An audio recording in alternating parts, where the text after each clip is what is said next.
Welcome back to the podcast, Yeah, and today we have another edition of Third Ear, where we listen to your music, your tunes. and we keep that third ear, which is our counterpart, down to the ground so we can get a pulse of what's going on with the vibes out there with you people. I want to know what you're doing in that studio. I want to see the blueprints of your thought process. Yeah. Alrighty. I don't know why I went Baptist with that, my boy, we but always We, go we, Baptist. we only have an hour, so yeah. let's move it along, shall Move we? it along now. How Let's about move you it introduce your co-host? And our co-host. Besides me, I'm just chopped liver over here. No, that's Everybody knows just the I'm editor. here, you She's know? just the editor. You're the producer. I'm just Yeah. back here. Producers don't get any We call limelight. AKA turkey legs. Ignore me. Yeah. All Well, right. we're going to bring in the co-host, Tone Smith. He's the sore affiliate of Upstate Downstate. And the state all around, in-state and outstate. Did he forget that he was? I'm not a tape machine. No. Oh, no, no. he's No, not. you're You not. guys are There looking at you the real. go. He is not a tape machine, nor is he AI. Nor is he AI, but Certainly not. sometimes he likes to do strange substance off of his glasses. Yes, he does. How are you, Tone Smith? What's going on this evening? Talk to us, bud. I'm doing great. I was a few minutes late. Sorry about that. I had to get that hike in because I keep watching your workout streams and feeling like a fat slob. So That's right, Tony. You're like, Choose they're your words judging correctly. Yeah. me. They're judging me. Diagnose yourself properly, Tony. Don't hold anything back. For those of you who That's don't too know, funny. you soon will know Tony is an affiliate of Monkey Island, aka Symptoms of Reality. And he's having a hard go at the workouts. Yes, he is. Well, we're going to bring him up to speed. All right, shall we bring our special guest? Take in it away, today? Daryl. And today we have Steve Sonus Lucis.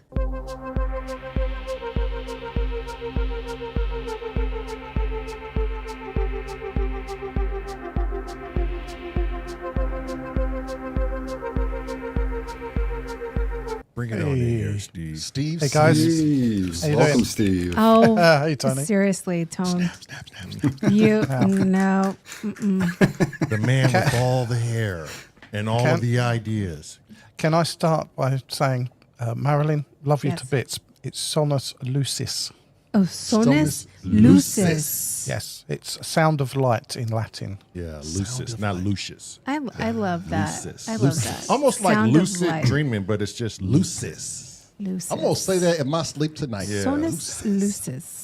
Yeah. Anyway, You Sounds just light. repeat it over and over and There over. you again. go. Get And used I to will it. still get it wrong on the fifth try. Like roar. But I digress.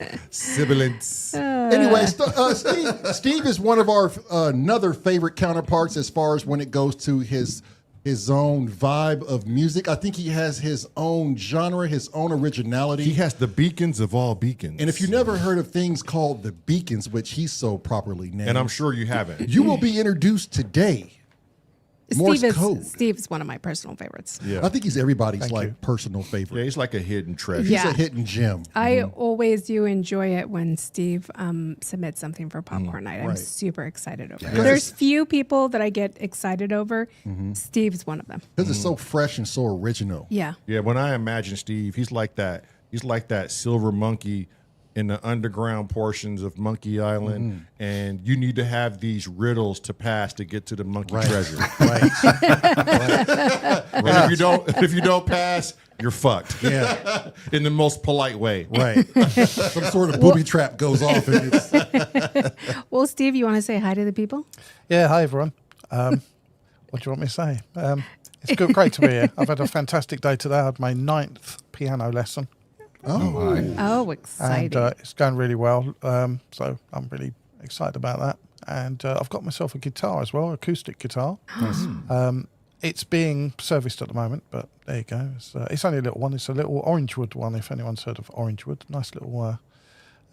It's called a parlour guitar, I believe. A smaller one, but it's got an amazing sound, absolutely amazing sound. So that's for later on, because my piano teacher also teaches guitar. So I said when I get to a reasonable level on the piano, I would like to take up guitar as well. So you're learning. I thought you meant you were giving one-stop lessons. I really wish I could. I love educating, as you know. Right. I'm actually going to school tomorrow, and I really love educating. I have since I was at school myself. It's just a magic thing to be able to impart knowledge to people, and Yeah, I'd love to be able to do that, and maybe if I can get to a certain level, I may actually start doing that. So Nice. watch this space. Anyway, hi. Oh, you're never cool. too old to learn. I like that about Never. you, Steve. Right. No, Yeah. I wouldn't. I would never say you're too old to learn. I just never gave it the commitment it needed. Now's the time I'm doing that. I was a bit lazy in my younger years, but now Weren't we all though? Oh yeah, and still, it just took me to say no. I really, really do want to play the piano. I've wanted to do it for a long time, so I'm now going to commit the time and effort to do it. And yeah, it was great today. I mean, the teacher had me crossing my hands and stuff. It was like, wow, you know. You're like, wow. Yeah, I'm taking piano lessons after the 365 with Abid, Yeah. which is what's his YouTube Oh, he channel? changed it now, didn't yeah, he? sounds of good or something. Sounds good or something. Yeah. Sound Excellent. I thought it was sounds and samples. Yeah, that's sounds what it and is. samples. Don't Yeah, listen to he's us. actually going to Trade give notes. me free. He's going to give me free piano lessons, and That's really good. It's yeah, really good. once a week, and not he's like cheap. an hour a week. So and give me things to work on. But yeah, anyhow, All right. Got a moth. Can you see this moth flying around? Just appeared out of nowhere. That's funny. it's not a moth. It's Gandalf. He's food coming for after. He's coming after his hair. It's food for my cat. That's what it is. When she flies out. I didn't know your cat was a moth killer. My cat will go after anything flying. She loves it. She absolutely Yeah. loves it. Behavioural enrichment. Those cats do. All right, what are we doing? Are we Should listening we- to a track? Yeah. or- Should we bring in the first? Yeah, The let's first track. let the people hear what Steve can do and what he does. Very excited for this. All right. Let's play the first track from Steve.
I like that song a lot. That's exactly how I would imagine the Aurora Borealis to sound. Right. Yeah, I mean, there's a whole lot going. Steve, go ahead, take it away. Fill us in. The floor is yours. What was going on with this? Was about a year ago now.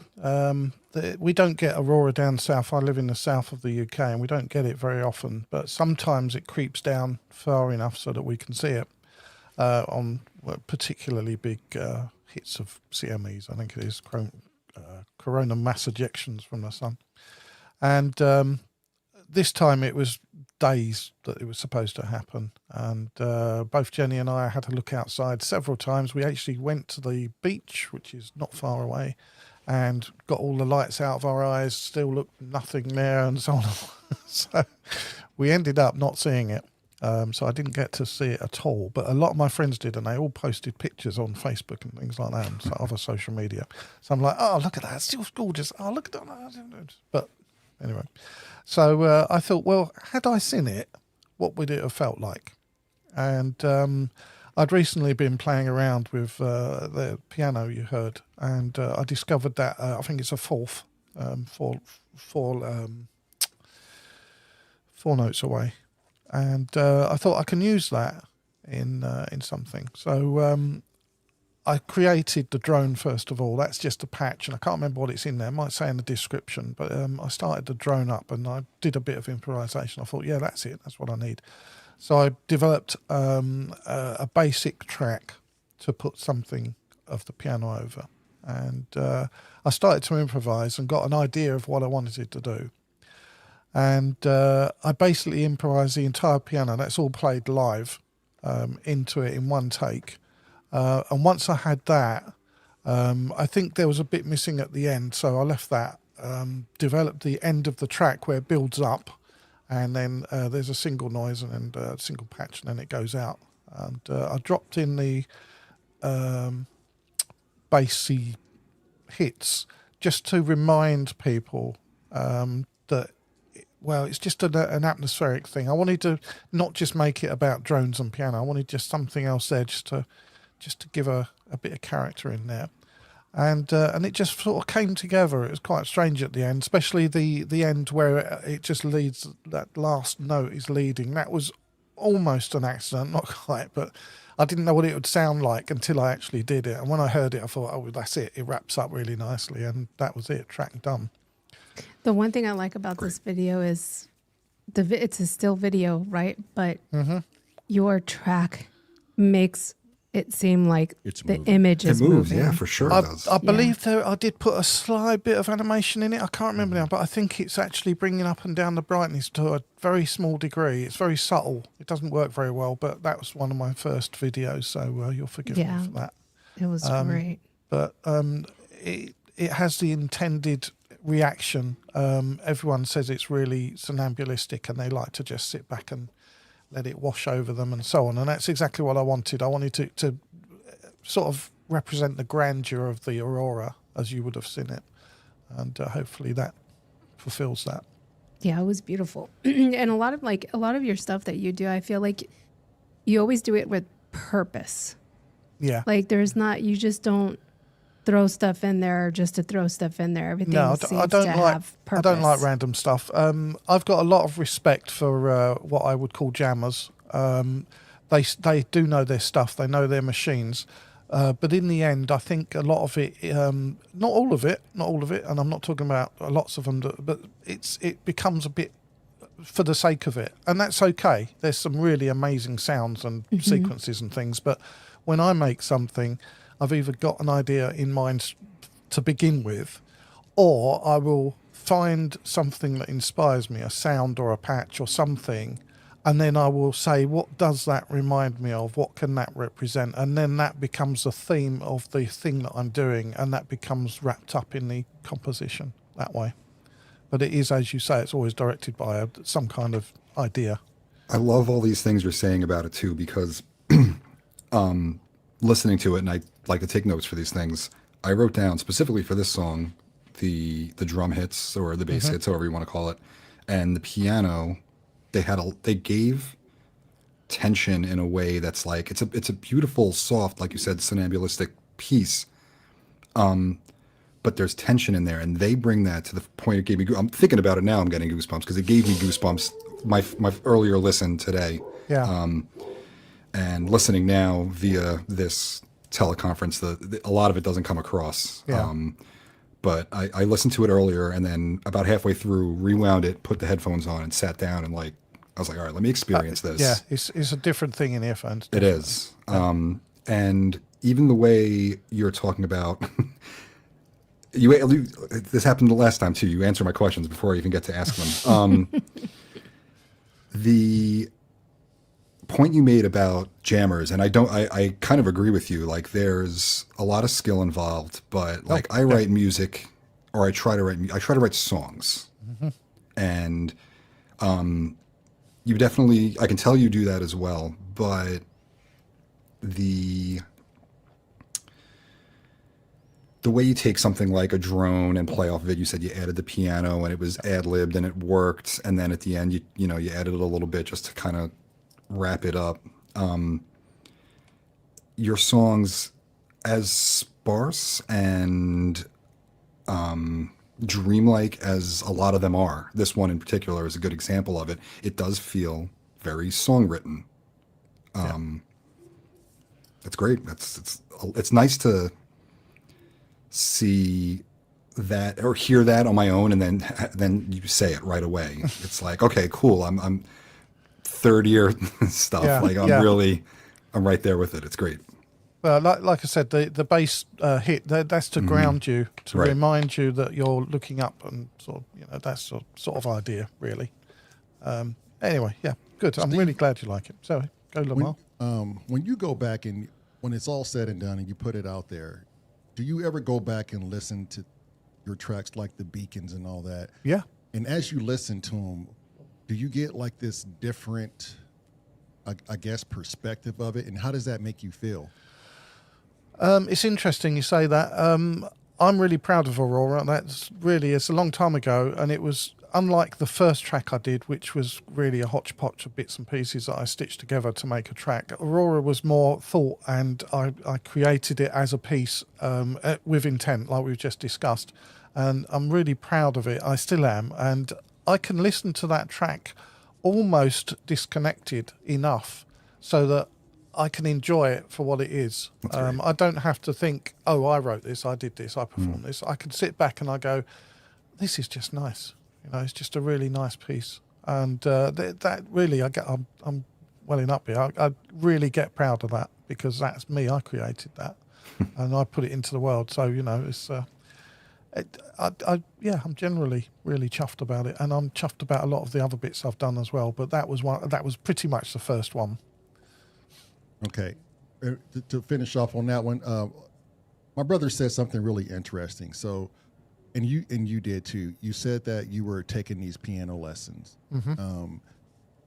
Is there something else you're going for? Like, do you feel like you're trapped in the box, so you feel like you need to get lessons to bring out more of what is possibly like a potential for you to add to your music? I'm not worried about being trapped in the box, as you say. As you mean VSTs and doors and so on. I've got no problems with what the tools are, but I do realise there's a big deficit in my music theory knowledge. And what I'm doing through learning piano is A, learning to read music, as in printed sheet music, and B, learning all the rules around that. So all scales, degrees, intervals, all the rest of it.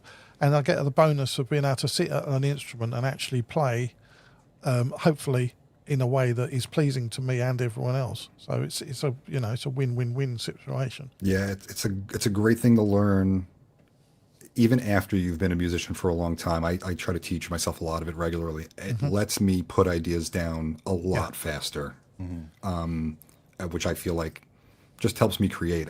I can't tell you how many times I've gotten discouraged and stopped what I was doing because I couldn't figure out, like, what should this interval be? What should this...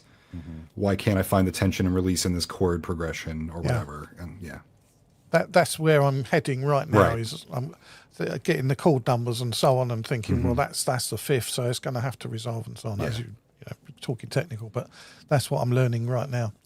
Hopefully, Steve, tell me about. You often hear me say this a lot about your music. and what I suspect you have this great superpower when it comes to composing music. Tell me about patience. Is because when I hear your music, it's full of patience. Interesting. When I was young, I didn't have any patience whatsoever. I was really, really, everything needed to be done now, like now.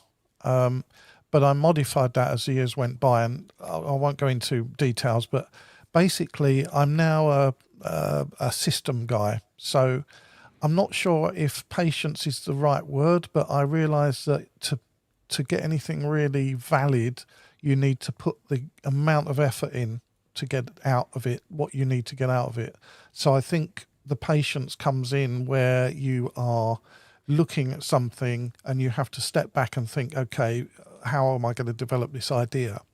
And be fresh and open to where you're going to go. And even if it doesn't work, you can say, okay, well, that didn't work, so let's try this instead. And I think that's where you're getting the patience thing from, because I do tend to go through that process through most of my tracks, apart from one which I've got on my YouTube, which was literally a chord worked down the keyboard. Literally, I'm trying to remember what it's called, but I'll have to look it up for you. But all the rest of them, there's real intent in the fact that I've written it, and now I go, where am I going from here, and so on, and then next bit, and so on. Yeah. Does that answer your question? It does. And I can't help but to hear so much going on. It's a very multifaceted sound. How many instruments or machines do you have that are just doing a random generated type of ARP effect? Because it sounds like there was something on a random at a slow BPM. Yeah, there was on Aurora. That is a patch. I can't tell you where it's from unless I fire up the door and so on and find out. But yeah, it makes a good bed, I've found. It makes a nice foundation to work from, because you get the notes in a chord playing in sequence, and that allows you to then identify what you can lay on top of it, for me anyway. Yeah. What song did you have lined up next? We have Canadian Lullaby. I chose this because it's one of Marilyn's favourites. Way to play it safe, Steve. Right? What can I say? That's too funny. Alrighty, here we go.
I think if you keep it in that order, if Madge, you got a question, then Tony, then me, then the brother, so we don't get all.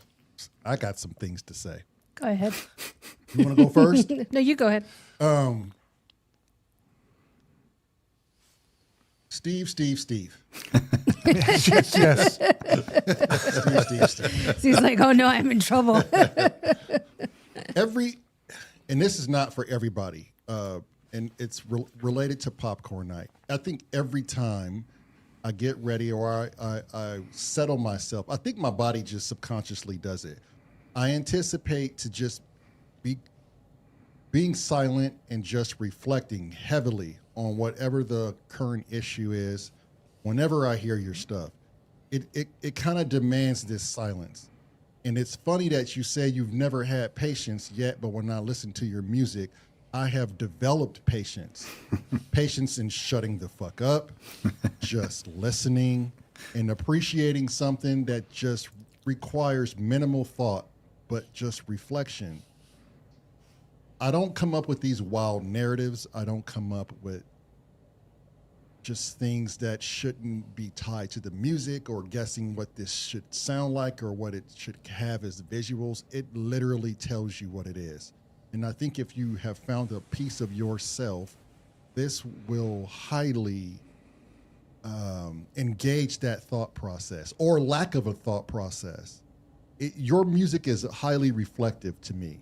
And I think I've always known that about you, especially when we get into like the beacons and stuff like that, because it's not your run of the mill. It's not your everyday can of pop per se. You know, it's sugar free, but yet it tastes good. If that makes sense. Do you want me to answer that? I mean, if you can. I don't know if it was more homage, more like just, it's good, man. And it always makes me feel good. And I always have to reach out to you after popcorn night and say, thank you. Thank you. I'm really glad you like it. And I know Marilyn likes it as well, that particular track. Yeah. It actually illustrates a point I said earlier on. The main melody line with what sounds like a hand drum, it's called a hang drum, isn't it? Mm-hmm. That's what I discovered first. And as soon as I heard it, I can't remember even where it came from now, but it's a patch in a particular synthesizer. As soon as I heard it, I knew I had to make a track with it. And it just kind of lent itself to that kind of somnambulistic kind of lullaby thing. So I started to develop the melody, and I think I played the main line, or most of it, in first. And then I just kind of started to build around it, and it's what it became. I literally developed it part by part, and it ended up being like that. I think you misunderstood me with the patience thing. I have got patience now, but what I mean is it's a systematic patience. So rather than it being just patience for patience sake, I have to be patient to build what I build, because otherwise it's just not going to work. I don't rush stuff. It's pointless. So you might notice that I'm not very prolific, although Popcorn has actually spurred me on. All of the tracks you've heard, all of the tracks you've listened to over the past year have all been inspired and driven by Popcorn, because I've had That's awesome. old tracks to bring to you. So I've literally written them on the fly, although I've been really busy lately. But all the tracks, including the Beacons, have all been written specifically for Popcorn, which is really cool. It's great. That is very cool. Amazing. There is this one particular sound in there. I don't know if it was like a bell or something, but it kept circling around. Yeah, It the little from- bell. Ding, ding, Right? ding, ding. Yeah. Yeah. That was It's- really cool. It's interesting you say that, because when I heard when I was developing the track, I thought I'd finished it, and there was just this gap. There's just something, and I thought I'm gonna have to play something in there. It just doesn't. It's not right. And because all the other instruments were very kind of centered around the kind of center frequencies, I thought if I put something really up the top, that's going to really stand out. But, I kept it low to make sure it's in keeping with the rest of the track. And it's just a simple arpeggio. It's nothing major. That was It's really cool. just a little bit arpeggio up the top there. It put the icing on the cake. It did. It did. Go ahead, Tom. Go ahead. So I wrote down for this song specifically 2 touchstone words that I think apply to a lot of your music, but they came to mind with this one: wonder and awe. And like the Aurora track definitely hits that same spot. This one in particular, you used like a little bit of detune in that like low mid sound that like, I don't know, the dissonance you created it's so, I don't know if you were going for the tension there, and it's not that it gives gives you something to chew on. Do you mean the scale? The scale of notes? No, played. I mean like the detune of the instrument itself okay. added some dissonance to it that that just like gave you like a lot to sink my teeth into listening. It's right in the very beginning that you notice it right away. Yeah. Whatever instrument that was in the low mids really stands out. It's on its own there. It's a happy accident, but like I said, it inspired the track, so I kind of just kept it in there. I thought, this just works. And that's great too, because that was another question I had. And thinking of that note was like, what is inspiring you on these songs? And I mean, with the Aurora, you said it was the Aurora itself, and I was assuming it was instrumentation. Like that's where I get a lot of mine from. I hear a sound and I'm like, man, that sounds so good. How do I make something around that? I did just literally muck around on the keyboard until I found the melody line, and that extra, the note you're talking about, that extra one it was just right. Yeah. I just, there's a story that goes like this. You know the Spitfire, the plane? R.J. Mitchell, the designer, was asked once, why are the wings that specific shape, the specific shape with the rounded ends and so on? And he says, because they're right. And that was what he said, because they're right. And it's the same when it just slotted in there and it just felt right. So that's what I left. I wasn't going to sort of double guess it or anything. I thought, that just works. So I'm going to leave that. When you know, it's like you got to stick with it. Yeah. I agree with that. Yeah. In the comment section a lot, me and the artist Probes, I know we're all familiar with Probes. Yeah. But when Probes came into Monkey Island and we all started to notice this guy in our chat, he's a big fan of panning. And I'm a big fan of panning. And sometimes Probes and I will be in chat and we'll compliment each other on our work with panning, because panning is new to me. Scotty Sounds and Cresthead, they were teaching me all about stereo panning and everything and how to move it. And when I listen to Probe's track, he's definitely pays attention to his panning, and I pay more attention to my panning too. when you had those bales panning, and anytime I listen to your tracks, one thing comes in my mind every time, nonstop, never fails, is okay, I've had enough of listening to Steve. I want to go in the studio and start practicing My panning. not only my panning, but my patience, because you don't add a lot of sound in things. You don't wash it out. You don't bombard your artistry. You literally have this patience about you where I'm expecting something to come. It doesn't come when I expect it, but yet it comes. That is an innate ability, and you just inspire me every time, because as myself, I love drones. I consider myself to be an ambient artist, and it's you're teaching me something every time. Oh, I'm really glad about that. It pays not to overload tracks. I have put stuff in and then gone, that's just too much, and taken it out again lots of times before. There's a level you get to where it, like you say, it just overloads it. It gets washy and mushy, and the intent of the track is just killed because you've got this extra track. It doesn't matter how good it sounds or how melodic it is. It's just get rid of it. Doesn't work. So yeah, I suppose it's a fine line you have to walk, but you just do it. It's an instinct thing. Is there ever a dark time mentally you go through when you're creating tracks, or when you create music, it kind of shines light on Steve's dark times, so you don't allow those to occur? I never have dark times when I'm making music. The dark times inspire the music sometimes, but in opposition. But I don't ever get dark times. When I get into really making a track, it's just time goes like that, and I'm just in the zone, and it's wonderful. Any dark times are nothing to do with that. They're outside of that. And quite honestly, I'm a very positive person, so I don't suffer dark times a lot. I'm very philosophical about things. Yeah, that's Whole different conversation. Heck yeah. It is, and we can get into that on a separate podcast.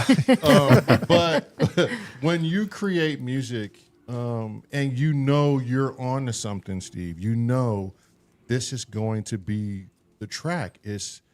I know I'm there. I get this feeling when I know I'm there, or I get like reassurance. Lamar goes, "What are you doing?" or Marilyn goes, "What are you doing?" You just know, okay, this is the foundation now. I can't. Yep.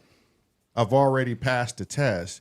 It's just going over the hump of the hill. You've just gone over it, and you're just about to go down the other side. What feelings do you have, Steve, when you know, oh my God, this is it? It's exhilarating. It's absolutely exhilarating, because you've got something. You've got that foundation to build on, and it's going to be a track. It's just, it's very odd.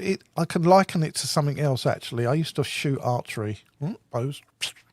I used to do it as a sport, and a very weird thing is,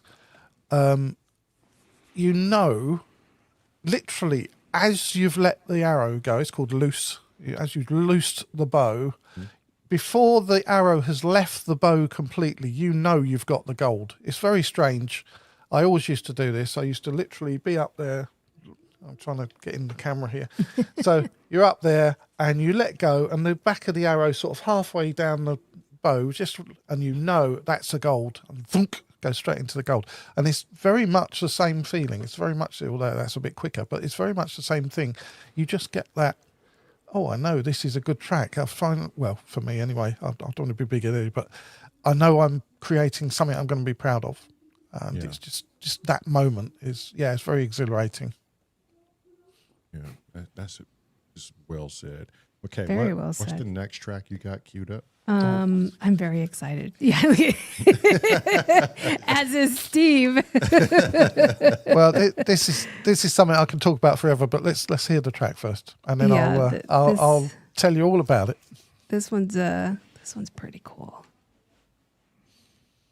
This next one. Oops. Oh, hold on. There you go. Oh yeah, Yeah. the number station. That's oh it. my The, God. the Miles got into one. Oh, I This is got gorgeous. something Yeah. to say about this. Yeah. Good, good. All I've right. got something to say about it, but let's listen. As well as you should, sir. As well as you should. Okay. Number station. Here we go.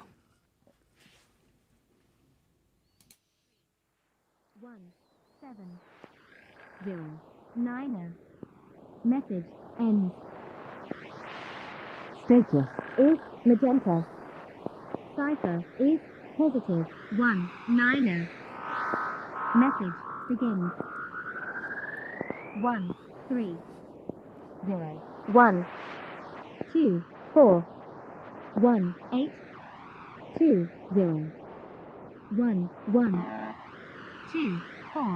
1602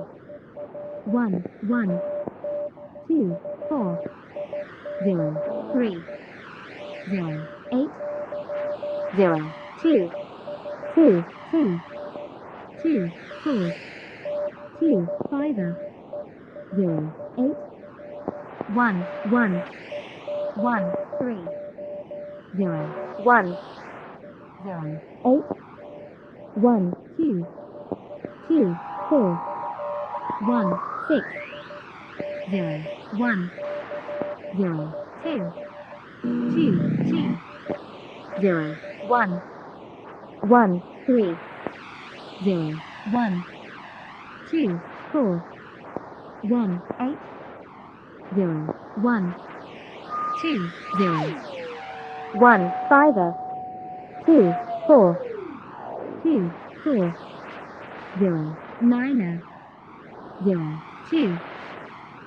Message ends.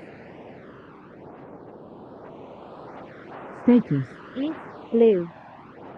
Cipher is neutral. Message begins. 130 140 1805.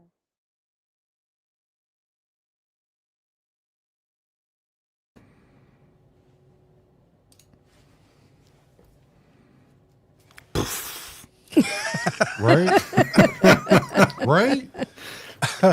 It is that right there is why when I play the bass, and I always play my little signature SOS, I only do that shit because I got inspired by Steve, and no one ever pays attention to it. I have to. My brother, he'll look over and go, "Oh, I know what you're doing." Yeah. And I don't know what you're talking about. yeah, yeah. Yeah. So if you listen close, a lot of his breaks and bridges, when he's not playing, he'll play SOS. Oh, okay. SOS. Gotcha. Yeah. And it's only because did I got da, da. inspired from Steve. So whenever I hear beacons, before I met him, I was always into Morse code. I loved it. I loved the sound of it. I didn't know you could do it like the way Steve does it. Like such a freaking weird vibe, but you have to love it if you're into that stuff. I've spoken to many, many countries with Morse code. It really is. It's well, I'm a radio ham, so Right. but I started off with Morse code. Most people who go into amateur radio or ham radio, as it's sometimes known, they start with voice. And obviously, I've used many radios with voice as well. But my love was always Morse. It was always what I wanted to do. It was the first contact I had with a true radio amateur was him. Well, I'll give you a quick story. I won't make it long. A friend of mine said, "Oh, I know a radio ham. You can come and meet him with me one day." And I said, "Yeah, I'd love that. So we jumped into his car, went round to this guy's place. His wife answered the door and said, "Oh, he's in the back room with the radio." So yeah, okay. And we walked into his back room. It was like a dining room, and he was on the radio. Okay, and he is sending Morse at the time, okay, literally, with a paddle key. I'll explain that in a minute. And he leaned over his shoulder, and he's still talking on the Morse key, still sending away. And he says, "Oh, okay, lads, I'll be with you in a few moments," like that. And he didn't stop. He didn't miss a beat. He just carried on like that. And after the contact, we got chatting, and he showed me all his radios. You know, I was just like, wow, I really want to do this. And I said to him, before we left, I said, "I really want to do this." And he said, "Are you sure?" I said, "I've never been sure of anything more in my life. I absolutely want to do it." And he said, "Okay, I'll teach you then." He said, "But one thing," he said, "if I teach you, you have to teach someone else." I'm next. I'll teach you. I'll teach you. No problem. Shit, I want to learn too. Yeah. I've taught 7 people Morse code, got them through the test. Wow. Anyway, that's really cool. he said, first of all, he said, from scratch it's difficult, so I'm going to send you to someone I've just taught, and they will take you up to a medium speed, and then I'll get you up to test speed, and we'll take you to the test. That's exactly what happened. And I just loved it. So in the UK, in the old days, there were 2 licenses. There was an A license and a B license. The B license you had to take a technical exam for and a procedural exam. Once you got that, you got your B license. That allowed you to have a limited amount of power and limited amount of frequencies to play on. Okay. And you could speak to near Europe from the UK. You couldn't get very much further unless there were special conditions, and even then, that was rare. If you wanted to talk worldwide, you really, really needed the power to be able to get your signal out, and that was a Class A license. And you could only get the A license if you did Morse code. But I did it backwards. So I did the Morse first, Right. and then the technical and procedural. And the upshot is I only ever had one call sign, because most people have a B-class call sign and then it changes when they get their A license. But I only ever had one license. And that in the day, not anymore, but in the day, that was some kudos. If you told people, "Oh no, I've only ever been an A," it was like, wow, this guy's serious, you know? So I used to bask in the glory for a while, but it doesn't actually work now because it's just an A-class license. You know, What's your call sign? Golf 0 Tango Delta Juliet, G0 TDJ. Okay. So the G and the 0, the G is England, the 0 is Class A, or one of the Class A numbers, and TDJ is just a random set of letters that they gave me. So it's like a license number handle. It's Yes. like okay, gotcha. Yeah, if you know someone's call sign, you can tell what license level they are. Yeah. So it's nothing you can do like personalize the call sign.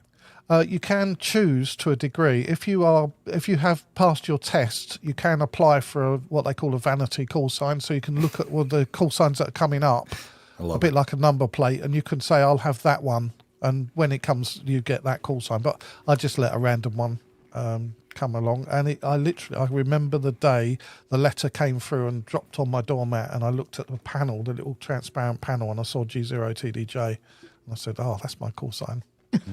That's really That's cool. amazing. Yeah. Yeah. I think that's you might very be the cool. first, though, to ever incorporate it in a style like this. I mean, I'm not well versed in it, I don't but even know how you would classify the genre. yeah. It's Steve's genre. Steve. Well, I asked, you know, our good friend Simp Seeker, I asked him. Well, actually, I asked a whole bunch of people in chat because we played it on Popcorn and he was there. I asked him. I said, "Please be honest." I said, "Who likes and dislikes this and why?" No one said they disliked it. Lots of people said they do like it, but Synthseeker said it's not really my thing, but I'd call it an art piece rather than music, and I'm fine with that. I think it's absolutely that's a good description. It's just something that I come up with, and I was knocked out when you all started saying you liked it. I was really surprised, really, and I still am really, because it's just so different to anything else. But one thing you will notice is the early ones have all got quite a lot of real radio sounds in them, but that one you just heard, the only thing that's real is there's a static level right at the base of it. That static is real. It's actually real radio static, but everything else, all the noises, everything is all created. So I've kind of evolved it a bit. Oh, so nice. Can I talk about the code? Yeah. Yes. By all means, give me the code. Well, you see, number stations are supposedly sending signals. There's still a few about, and they're sending signals to people in far climes and so on, sending messages to agents, whatever they are, who knows.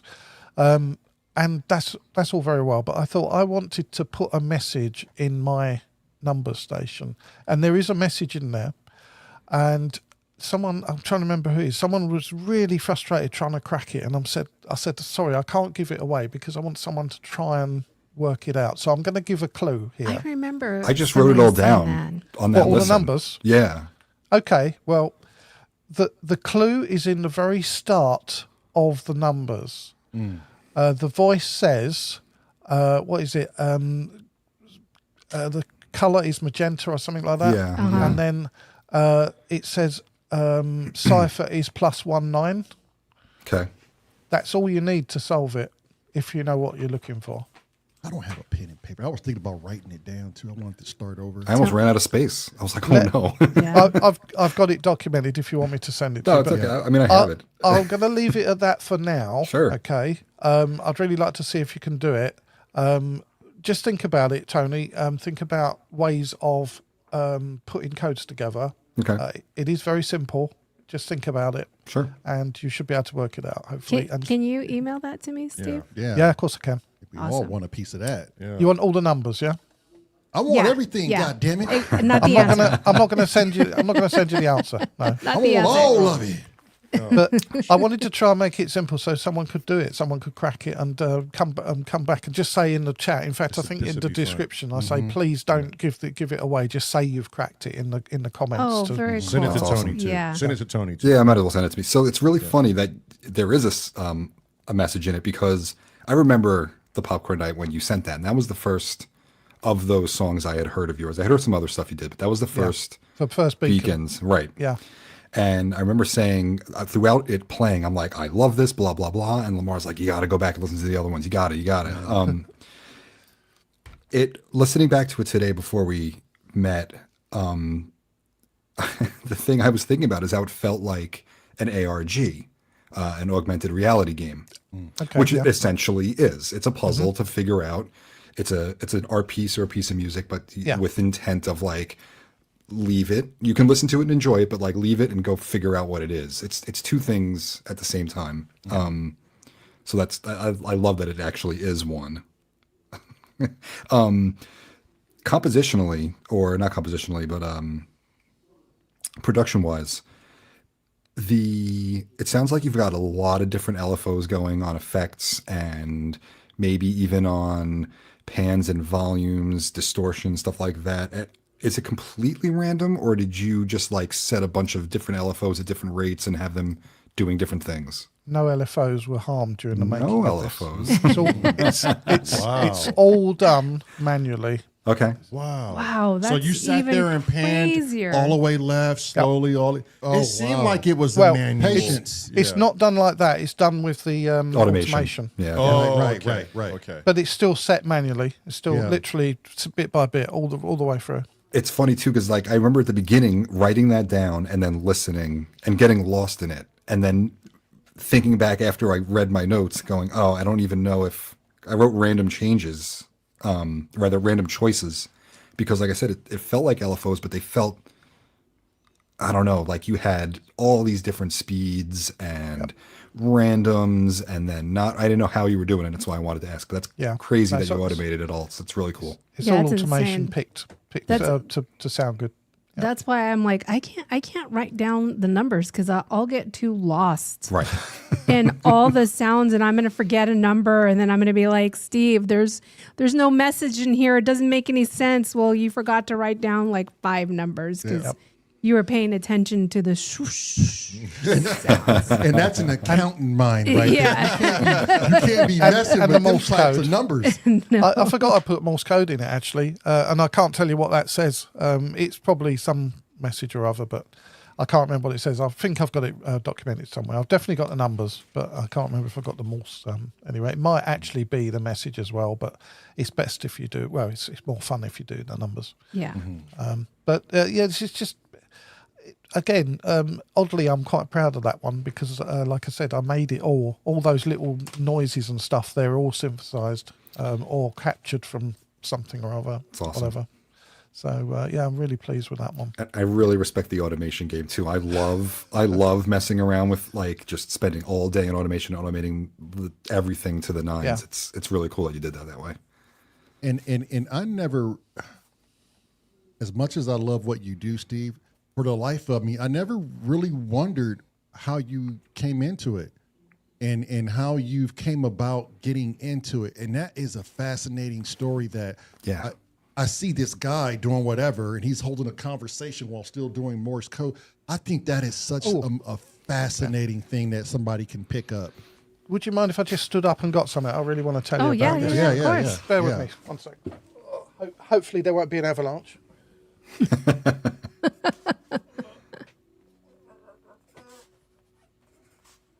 Yeah, that beacon one. All those beacon ones. And are I my think favorite. Monkey Island, to no surprise to Steve, all of Monkey Island, they love the beacons. Oh, They love this. Love like, it. I think that I can't choose like my top favorite, so I'm just gonna be selfish here and choose the one that I was in as my favorite. That one was really good too. I really was love that. That's fantastic. You amazing. did so well there, Molly. That's really cool. Yeah, it was Right, it was so fun. This is a Morse key. Oh wait, hold on. Let me blow up okay. here. Okay. So this is a Morse key. This is a straight key. Okay, so da-di-da it. Now you'll notice there's hardly a gap there. I'll try and get the gap in somewhere you can see it. There we go. Can you see the contact? Yeah. It's almost, Yeah. it's Yep. almost. That's how it's supposed to be set up. You'll see on films they're going bang, bang, bang, bang. Yeah, like yeah, it's it's like rubbish. It's crazy. utter rubbish. That's how a Morse key is set up. Well, they this need is a- they need the drama, right? Yeah. This is a very fine quality Morse key. It's made in Switzerland, and it's an absolutely gorgeous key to send on. I prefer straight keys anyway, but you can only go up to a certain rate. You can get to, well, I can get up to about 20 words a minute, and that's like. But So did for you use speed- that in the beacon one that we just heard? No, that's all done on a keyboard. Oh, All okay. done on my Argon X underneath here, because none of these are connected to the music thing at all. So this is a paddle key. It's a bit dusty, sorry. But this is a paddle key. Okay, you probably won't have seen one of these before, and there are variations on this. There's also single paddles which do a slightly different job. This would be called an iambic key, okay? And you have dials on one side and dits on the other, okay? So it's a lot quicker than doing up and down. It's a lot quicker to just squeeze your fingers like so, okay? And the great thing about this is because of the way it works in the radio, if you squeeze it, they're sometimes called squeeze keys, whichever one you hit first, it will start on and it will just repeat. So go di-da, di-da, di-da, di-da. So for instance, a C character is da-di-da-dit, okay? So if I do this, if I go squeeze da-di-da-dit, so that's the one movement now, one da-di-da-dit, rather than da-di-da-dit, which you can do if you want to, but you can just squeeze it. Oh, got it. Da-di-da-dit. And that's why it's so fast. When you get really fast, you can send up 40 words a minute or whatever, which is insane. Wow. Sounds But like there seems to be this cadence. There seems to be this rhythm doing Morse. Like when I'm doing SOS, it's SOS, SOS, SOS. Yes. Oh, so to me, I have to tell myself there's rhythm in this. There's music in it. It can be musical. If you send by the book, it's basically machine Morse.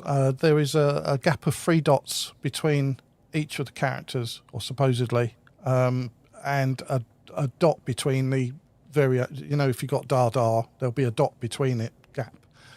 But when you send well, that all goes out the window and you get a certain rhythm to it.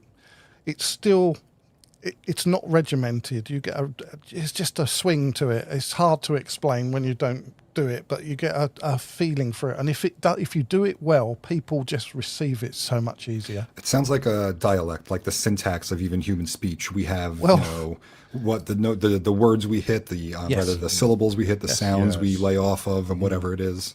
I'm sure Sounds you know similar. this, but during World War II, the code interceptors at Bletchley Park and other places, they could tell who was operating the machines by the accent or the fist. syntax. It's called the wow. fist. Wow. Fist. I like that. Insane. So they would say, "Oh, we got Klaus on today." No racism intended. Oh no, Gunter will be on tomorrow. He always does Thursdays and so on. And they named them all so that they could tell which one was sending on that particular day, because you Wow. get an accent. And also, to take it even further, different nationalities have different characters as well. So I'm going to be really broad-stroked here, and people would probably disagree with me, but Italians tend to be very flowery, and the Morse is quite loose and whatever. Germans tend to be very, very regimented and very beautiful, technical Morse, absolutely gorgeous. I used to love talking to Germans all the time, and so on and so on. So, there are different characters in different cultures as well, and that all goes into the mix. And you've got me talking about it now. I really could talk about this for hours. This is a real passion of mine. I wish somebody would make a movie of it. Oh, yeah, me too. Me too. Right? Like the history of it and like the most famous If not a people docudrama who or something. something, yeah. Yeah, so it's a very big subject. I'd recommend anyone to look into it. I miss it. I haven't actually operated now for a good few years, but I haven't forgotten Morse code, and I won't. I took ages to learn it, 7 months from a standing start to go to the test, but I did it religiously every day, and I was just very pleased. And like I say, I took the Morse test first, so I had that under my belt before I did the technical paper and so on. So and I could talk about it for a long time. Bet you could. Yeah. Again, that's for a different podcast. Yeah, it's such an interesting topic. Yeah. Right? Okay, so we're nearing the end of the show. Does anyone have any follow-up questions for Steve right now at this moment? I've crossed all my T's and dotted all my I's. Michael Weiss here. When are you going to do more beacons? I'll do some. I'll do some. They seem to go down well. So the thing very is well. that I've used up most of the ideas I've had for them. And I really need to think of something that's just a little bit different, because I don't want to repeat one that's just, it's just another one of those sort of beacons. I want something I Don't want a get little too nugget. far ahead of yourself. What you think versus what I think is two different things. Stop That right now. translates to just do it. Yeah. Yeah. Don't I know, overthink I know. something like that when people like it. But I haven't actually made a music track for a while, not in the traditional sense. Right. Tomorrow's popcorn night. I can't I'm wait to see what people excited. say about this. I personally have not heard it Okay. because I like to be Surprised. with everybody else. So Okay. and trust me, I wanted to hit play so many times to hear it. I'm like, no. Be just surprised wait, with just everyone wait. else. Yeah. I actually re-uploaded it because I noticed that when I uploaded it the first time, it kind of revealed some of it on the thumbnail, and I thought, oh no, I forgot to. So I had to delete it and do it all again Oh, okay. because I wanted to make sure it just, the thumbnail was good. So when it's shown tomorrow, it won't give anything away until it actually starts up, and then it's. I'm excited. And then I need something like this to explain it on, because it was made in a specific way, but I'll save it for another day. Yeah. And we'll have you back too. Yeah, It's so you not can like anytime. this is a one-time go. We can have multiple artists back. It's our Yeah. show. We do it how we want to. Tell them, Tone. I'm telling you. Just before we go, can someone explain the thing to me, please? Oh, The snaps. Yeah, Yeah. I'm trying to figure that out too, Steve. So I stole it from a sports podcast where they instead, because it's just like this, and it's on YouTube. Clap, and I've always like, how do you clap when you're when you're right in front of a mic like this? If I clapped, it would peak all over the place. So they started giving people their snaps instead. Okay, and I was just like, that's great. It's an works easy way for really me well. to clap. I like to clap. Yep. You know, it's funny because here on the SOAR third year, we have. Yeah. So there you I've go. got one of those. Well done, Steve. Well done. Okay. My last question to send us off is, what does the future of Steve Sonus Lucis have? Like, where do you want to go? Where do you see yourself? Where do you want to be? Okay, well, you want to give me a time for that? Where do I want to see myself at so-and-so point? 10 years from now, just in general. 10 years? Where do you want to, how do you want Am I to still going to evolve? be here? Yeah, you asked for a time. Okay, Steve, You asked for a time. 5 years. Okay, Let's look. do 5 years. years. I really don't want to put a time. I really don't want to Okay, put a time okay. behind it. Where All do right. you want to, how do you want to evolve? Where do you want to take this? Well, in the interim, like now, the piano lessons, I want to be able to go to my local pub, which is just through that wall there, and they've got a piano. It's a bit out of tune, but I want to sit down and I want to be able to play something through with no mistakes. That's a goal I've got. And my Jenny wants me to play Don't Stop Believing by Journey, which is actually quite a boring track when you listen to the piano. There's not a lot to it. Yeah. But there's a load of piano things I would like to play. I'd just like to sit and play. And I don't want to perform. I never want to be a performer. I'm not a guy that's going to sit on a stage with thousands of people. It's just not me. But in a small, intimate kind of environment like that, I just want to be able to sit down, maybe while there's some people eating and stuff, and just play something nice for them, you know? So that's a goal I've got, and that's not going to happen for a couple of years. I know that, and I'm not in a rush. There's that patience again. So that's that goal there. I also want to do more songwriting. I have written lyrics for a song, and I'm working on it now. There are various ways and means of making it into a full track, and I'm exploring at the moment. And I've enlisted the help of Mr. Dyson and Simon Greatbatch. So they both are on board with it. So between us, we're hopefully going to produce that.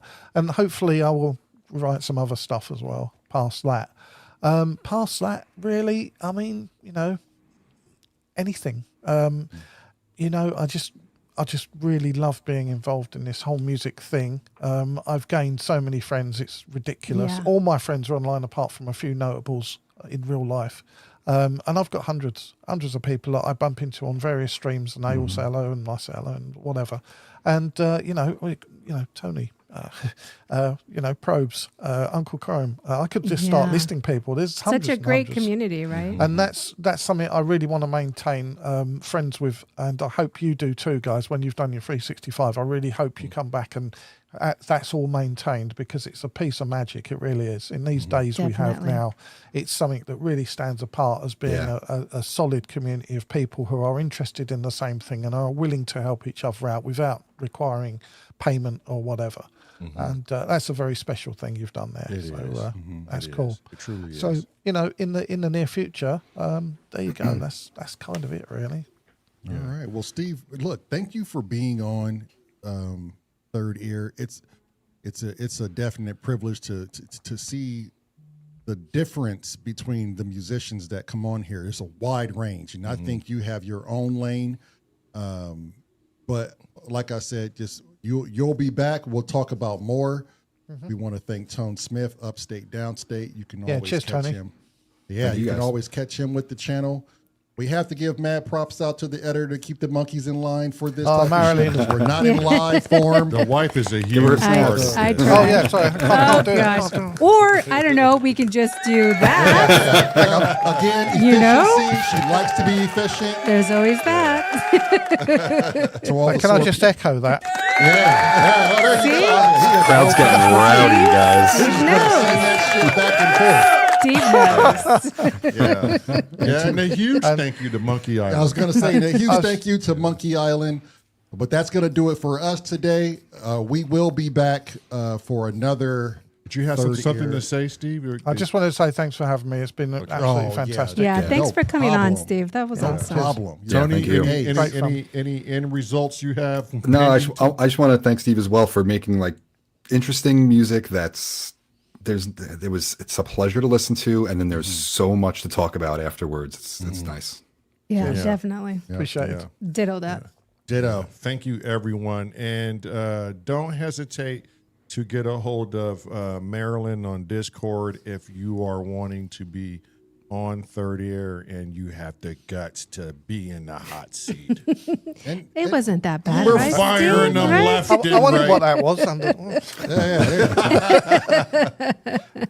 Not a lot of people are comfortable with talking about how their process goes and Yeah. who they are as an individual, and it could be tough, but it could be done. Yeah. So if you really want to come on Third Ear, please, we would love to have you. Love to ask you questions. Submit your music. Every artist has the right to be known and respected and understood And Thank you, analyzed. and And analyzed.